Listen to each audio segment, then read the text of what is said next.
नमस्कार दोस्तों, गार्डन ज्ञान चैनल में आप सभी का स्वागत करता हूं। आज मैं बात करने वाला हूं दोस्तों जरबेरा के बारे में और उसमें क्या फर्टिलाइज़र डालना चाहिए इसके बारे में। देखिए, आपके सामने जो जरबेरा का वैरायटी सब है, ये ड्वार्फ वैरायटी सब है दोस्तों। इसका स्टैंडर्ड भी आता है, लेकिन वो थोड़ा और हाइट में फूल देता है, और ये वाला जो देख रहे हैं ये शॉर्ट हाइट में फूल देता है।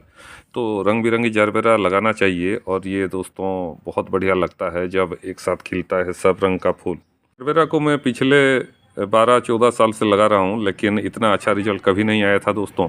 तो इस साल मैं हटके ऐसा क्या किया जो इतना बढ़िया फूल आया, ये मैं आप लोगों के साथ शेयर करना चाहता हूँ। और इसके लिए ज़्यादा झंझट नहीं है दोस्तों, बस 3-4 चीज़ों का ज़रूरत है, उसके बाद जरबेरा आपके गार्डन में भी भरपूर फूल देगा दोस्तों। देखिए, मैं ज़्यादा नहीं 4 चीज़ रखा हूँ, और 4 से ही कमाल होगा दोस्तों। पहला देखिए NPK 19-19-19, ये बैलेंस फर्टिलाइज़र है और जरबेरा के लिए बहुत इफ़ेक्टिव है। और इसके साथ आपको मिलाना है दोस्तों एग्रोमीन। एग्रोमीन मैक्स ले सकते हैं, लिक्विड ले सकते हैं, कोई भी आप ले सकते हैं। ये माइक्रो न्यूट्रिएंट्स रहता है और जरबेरा की सारी कमी को ये पूरी करता है दोस्तों। ये आपको लेना है 1 लीटर में 1 चम्मच, 1 ग्राम मान के चलिए। और ये दोस्तों लेना है आपका ½ ग्राम, और उसी में डालना है दोस्तों एप्सम सॉल्ट। एप्सम सॉल्ट आप ले सकते हैं आपका 2 ग्राम के करीब। ये ज़्यादा लेने पर भी कुछ नेगेटिव इफेक्ट नहीं दिखाएगा। और ये तीनों को आपको घोल के देना है गमले में दोस्तों। ये आपको करना है हर 7 दिन में। 7 दिन में अगर आप देते रहेंगे तो इसमें लगातार फूल बना हुआ रहेगा। और अभी बहुत बढ़िया टाइम है, जरबेरा विंटर टू स्प्रिंग बहुत अच्छा फ्लावरिंग करता है दोस्तों। देख सकते हैं बहुत सारा फूल आया हुआ है। और ये देखिए ऑरेंज वाला है, और ये वाला जो देख रहे हैं ये लाल वाला है, प्लास्टिक जैसा ही दिख रहा है दोस्तों फूल। और ये देखिए ये वाला है येलो, और यहाँ पे है पिंक।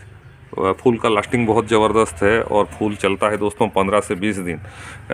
सर्दियों में 20 दिन तक लास्टिंग करता है, बाकी सीज़न दोस्तों 15 दिन लास्टिंग करता है। और ये होता है आपके गार्डन में तो गार्डन कलरफुल लगता है। और ये पहले देसी वाला सब आता था दोस्तों, लेकिन अभी ये सब हाइब्रिड आने लगा है, तो इसे आपको ज़रूर लगाना चाहिए। यहाँ पे और एक मैं चीज़ आपको दिखाना चाहूँगा, ये दोस्तों है काका। काका इंसेक्टिसाइड और PGR दोनों जैसा काम करेगा, और ये आपको हर 7 दिन में स्प्रे करना है जरबेरा में दोस्तों, मॉर्निंग में। तो इसे अगर आप स्प्रे कर देते हैं तो इसमें रेजिस्टेंस पावर भी बढ़ जाता है, और पौधा आपका तंदुरुस्त रहता है, स्वस्थ रहता है दोस्तों। पौधा आप देख सकते हैं दोस्तों, लीफ बहुत शाइनी है, और ये सब एप्सम सॉल्ट के लिए ही हुआ है। इससे अगर ठीक से आपका माइक्रो न्यूट्रिएंट्स मिल जाता है और पोषक तत्व मिल जाता है दोस्तों, तो बहुत अच्छा रहता है। इसमें ग्रोथ बना रहता है, प्लांट हेल्दी लगता है। और मेन रहता है इसका पॉटिंग मिक्स। पॉटिंग मिक्स अगर अच्छा है तो दोस्तों रूट ग्रोथ बहुत अच्छा होगा। पॉटिंग मिक्स कैसा लेना चाहिए मैं आपको बता देता हूँ। सॉइल लेना चाहिए 50%, उसमें दोस्तों राइस हस्क या फिर आपका कोकोपीट है उसको मिला सकते हैं 25%, तो 75 हो गया। और बाकी का आप ले सकते हैं दोस्तों वर्मी कंपोस्ट, गोबर का खाद भी ले सकते हैं, लेकिन सड़ा हुआ वाला लेना चाहिए। तो ऐसे में रूट ग्रोथ बहुत अच्छा रहता है। उसमें आप डाल सकते हैं दोस्तों आपका 1 चम्मच नीम के फर्टिलाइज़र और बोन मील 1 चम्मच।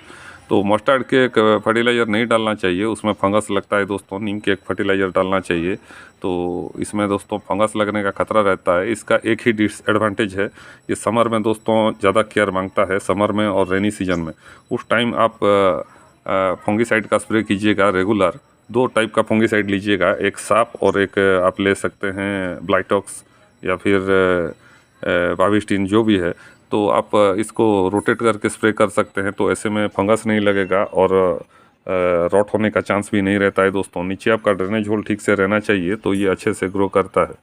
प्लांट जब नया लाते हैं दोस्तों, एक ही सूट निकला हुआ रहता है, बाद में ये घना होकर साइड सूट सब देता है, और वहाँ से आप डिवाइड करके नया प्लांट बना सकते हैं।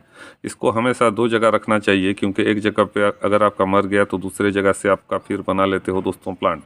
तो समर और रेनी सीजन में अगर आप इसे बचा लिए तो दोस्तों ये मल्टीप्लाई होता रहता है। और मेन सीजन है इसका विंटर और स्प्रिंग।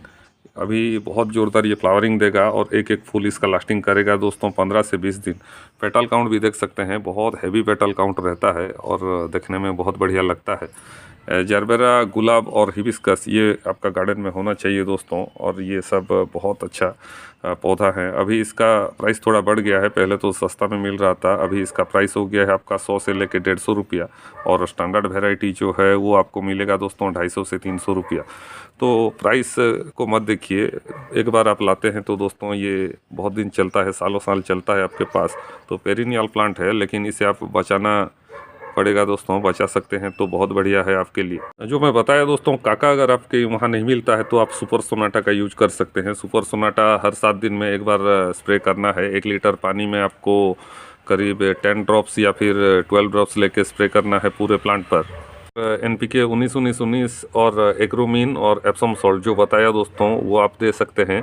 और एप्सम सॉल्ट का आप 1 लीटर पानी में 1 ग्राम लेके फोलियर स्प्रे भी कर सकते हैं पत्तों पर।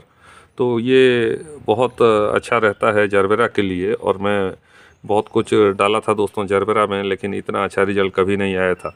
तो मैं सोचा आप लोगों के साथ ये शेयर कर लूँ। तो आज का वीडियो आपको कैसा लगा कमेंट करके बताइएगा। फिर ऐसे नए नए वीडियो और नए नए पौधों के बारे में जानकारी मैं देता रहूँगा। आप वीडियो को लाइक और चैनल को सब्सक्राइब करना मत भूलिएगा। फिर मिलते हैं दोस्तों और एक नए वीडियो में नई जानकारी के साथ, नए पौधों के साथ। नमस्कार।